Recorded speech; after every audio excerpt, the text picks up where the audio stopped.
Hey there, my name's Rita, and I am a 35-year-old woman. For a couple of years of my life I was paralysed. Yes, paralysed. It happened because of a car accident, and honestly, I was just grateful to be alive. That time was a tough one for me to go through because it opened up my eyes to the true colours of my then husband, Sam. I met Sam at the movies. Yes, I know, that sounds kinda crazy. We both happened to go to watch this movie alone and just happened to be sitting next to each other. We got to talking and joking around about the movie.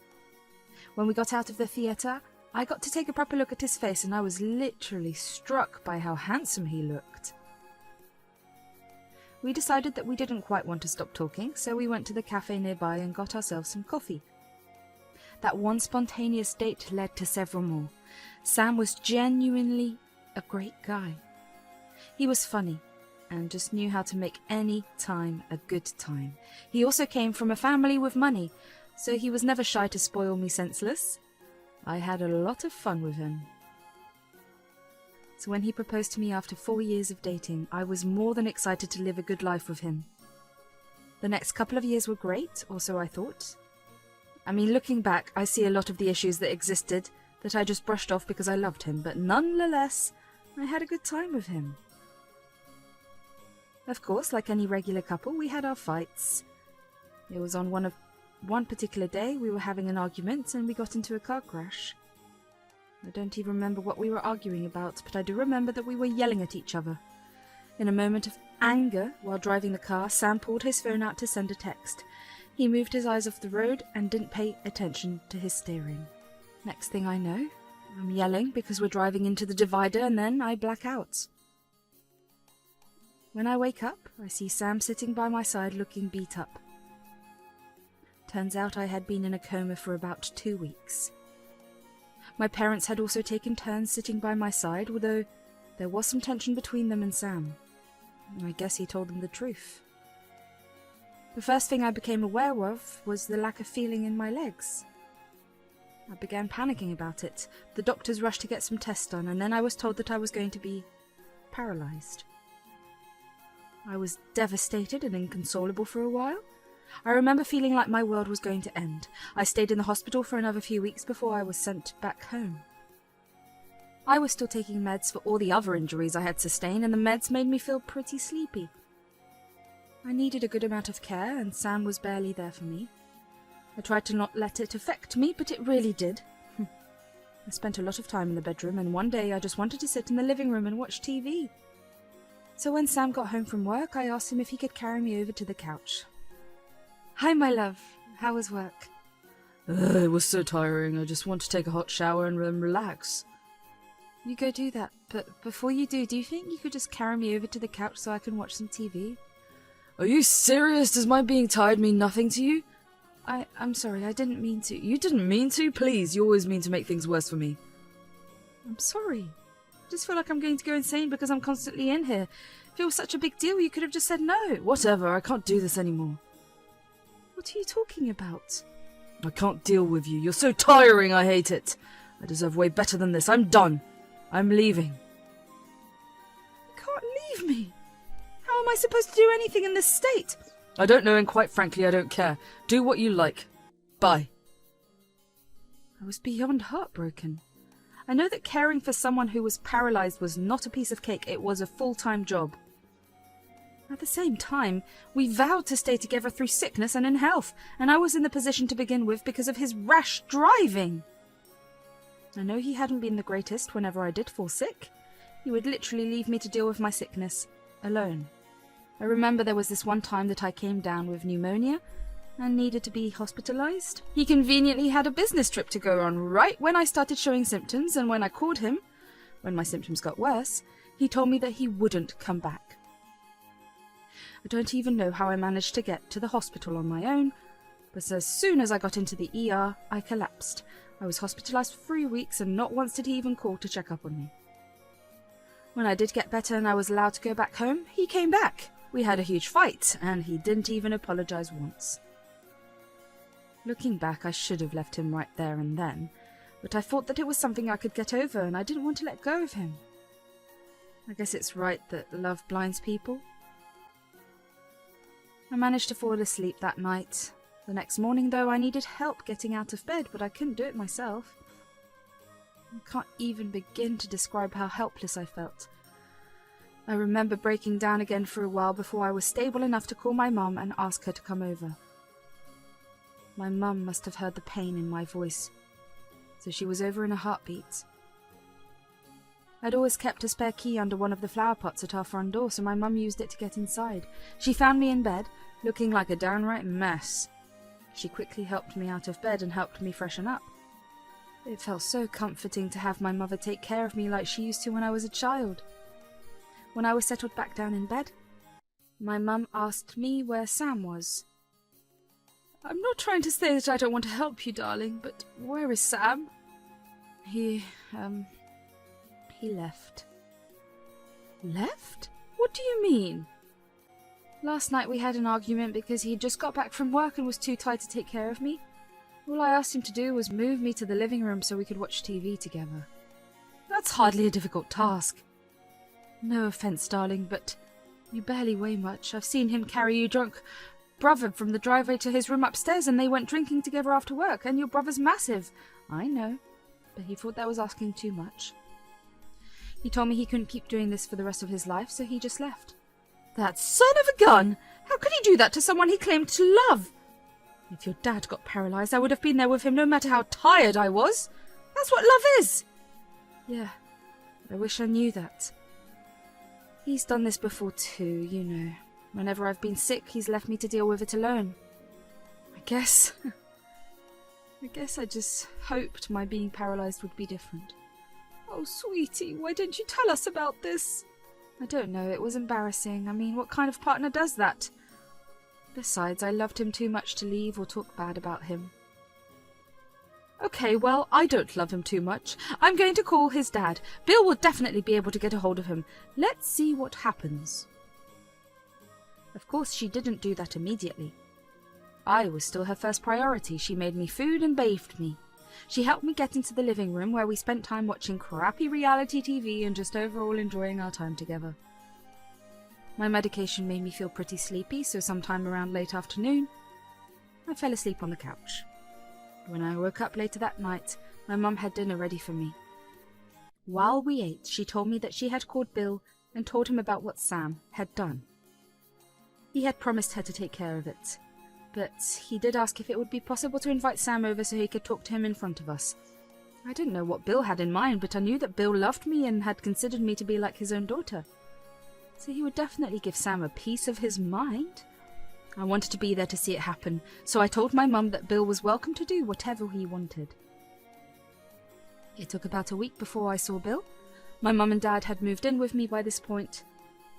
My dad was ready to punch Sam, but my mum and I had to convince him to let Bill deal with it instead. When Bill came over, he apologized for Sam's behavior. Rita, I'm so sorry for everything Sam has done. I spoke to him the other day and, well, I found out that this has been a recurring thing in your relationship. I'm really sorry about it. Look, we appreciate you coming here and apologizing, but my wife and daughter have told me that you will do something about it. If you don't, I will find Sam and punch him senseless. I do have things in mind, but you are also free to do that if you want. What do you have in mind? Well, first off, I'm disowning him. I want no part in his rash and ignorant behavior. This is not the son I raised. Secondly, I will personally fund all of Rita's treatments. I'll make sure that you can walk again if that's the last thing I do. Bill, that means so much to me. You have no idea. Thank you so much. Really, from the bottom of my heart, I'm so grateful to you. You deserve better than Sam. I was going to send him the money to help you get better, but I'm glad I didn't, because I'm sure that someone as selfish as him would have spent that money on himself. Thanks a lot, Bill. We are indebted to you. No, none of that. If anything, I'm indebted to Rita for putting up with Sam. I have one more thing to do. If it's okay, I would like to have Sam over this weekend because I want Sam to witness it.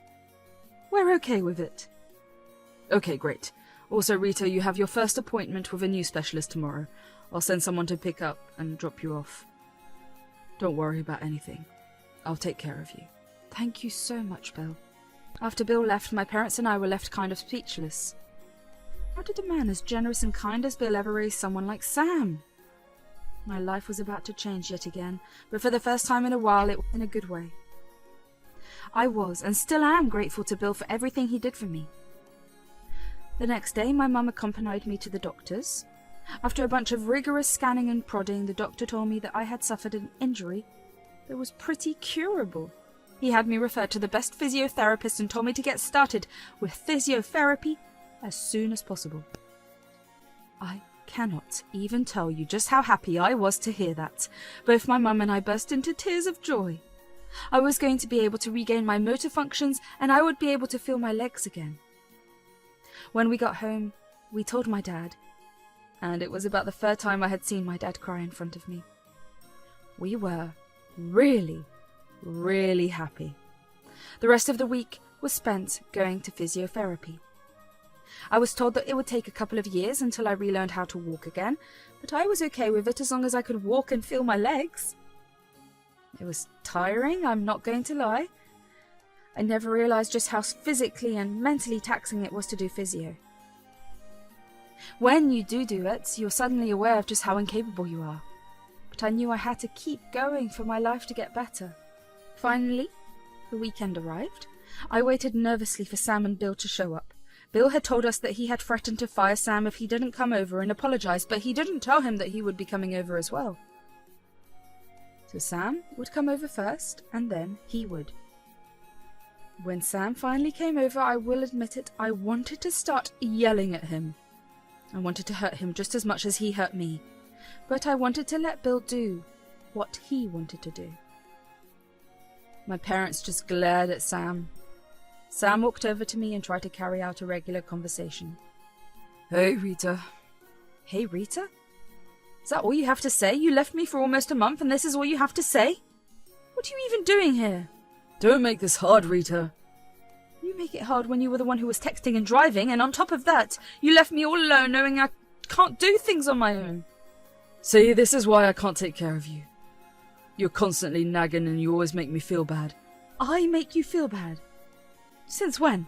You've never once taken care of me. Again, see, you do this. Do you think I don't feel bad? I don't think you do. If this was your way of apologizing, it's sad. Whatever, I tried to apologize, but you were being difficult. I did my best. I'll just leave now. I couldn't believe that this was the man I had married.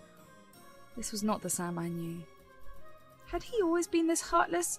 I felt a lump form in my throat and my eyes started tearing up. My heart hurt. I knew it was bad enough that Bill had to threaten him for him to even come back to apologize, but he literally didn't even try. He just blamed me even more. Did he really not feel apologetic or even sympathetic towards me? Was I not worth that much to him? I looked over at my parents and I saw both of them looking just as shocked. As soon as Sam turned to leave, I saw my dad snap out of his shock and race towards Sam. Before Sam could even register what was happening, my dad turned Sam around and punched him square in the nose. Sam yelled and hunched over in pain. He began screaming at my dad while my dad just stared at him blankly. My mum rushed over and held my dad's hand to examine it. Thinking back, that was kind of funny. My mum chose to see if my dad hurt his hand instead of being bothered about Sam's pain. While we were all caught up with whatever happened, we didn't notice that Bill had walked in. He took one look at Sam's bleeding and bruised nose and my dad's bruised knuckles. I guess he figured out what had happened. My parents eventually noticed Bill there, and when Sam saw my parents look in Bill's direction, he too looked up. Seeing his dad standing there made his face pale. Dad, what are you doing here? I thought I would drop in to see how the apology was going, and well, I guess it didn't go so well. I tried, but this man hit me. Rita, is that true? Did he apologize? No, not really. He just blamed me for everything, and when I called him out for doing that, he told me he left because I was too difficult. Wow. I would love to say that I'm surprised, but I expect nothing more from you, Sam. You've disappointed me yet again. Oh, come on, Dad. Even you have to admit she's being difficult. You try taking care of someone who's constantly nagging. I was the reason that someone needed to be taken care of in the first place. I'd deal with anything they did or said. You're selfish and ignorant, and I want nothing to do with you. You will clear your desk out tomorrow and get out of all of our lives. You can't do that. I'm literally your illegal heir. Are you now? Bill then threw some papers in Sam's face. Sam caught them in confusion and scanned over the documents. His face paled even more. He looked at his dad in shock. You can't disown me? Yes, I can. I'm so disappointed in you. Just the sight of your face makes me so irrationally angry. Your mother would have been ashamed of you. You're heartless. How can you do this to me? I'm the one that's heartless. Sam, you were the one who abandoned your paralyzed wife. You were the one who got into an accident that led to her paralysis. I said I was sorry. No, you did not. And you're not going to get anything from me or Rita. What will I possibly get from Rita? Every one of my assets will go to her when I die. What? She's been so strong and has dealt with you for so long. It's the least she deserves. This is all your fault, Rita. You just had to open your damn mouth. Now look at what you've done. Are you happy? I am. I am very, very happy. You deserve nothing less than this. I hope you rot. Get out of my house. Sam tried to put up a fight, but none of us listened to him or even engaged with him. He eventually stormed out of the house while yelling out curses at us. When he left, I finally breathed a sigh of relief. My nerves started to come down, and I turned back to Bill and asked him if he was being serious about transferring all his assets to me, because I was pretty sure he had assets worth millions. He told me he was. I was shocked, but also very grateful. I tried to tell him that he was going a little too far with it. He assured me that I deserved it. He also told me that he had an opening in his company, and that the job would be mine if I wanted it. He told me I could work from home until I was able to walk again. Needless to say, I was a mess of tears. I was so grateful for him. Over the course of the next 3 years, I officially got divorced from Sam, and I religiously went to physiotherapy. In 2 years, I was able to walk, although my legs still felt weak if I stood for too long, but I gave it another year, and I was more than healed. I took up Bill's offer and worked at his company. I found myself enjoying life for the first time in a while.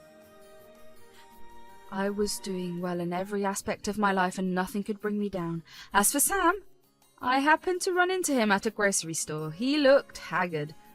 He looked very skinny and like he hadn't slept in a long while. He happened to recognize me. I tried to walk away, but he walked over to me. You can walk? Yeah. It took a while, but it turned out that my condition was curable. So you lied to me? You stole everything from me? You made me look like a villain for nothing. Sam, you did that to yourself. It's been years, and if you still haven't recognized why what you did was wrong, you're beyond help. All these years have been nothing but a struggle. Look at me, I'm constantly tired and I'm all alone. I would care, but I literally can't bring myself to do it. My dad was stupid to give you everything.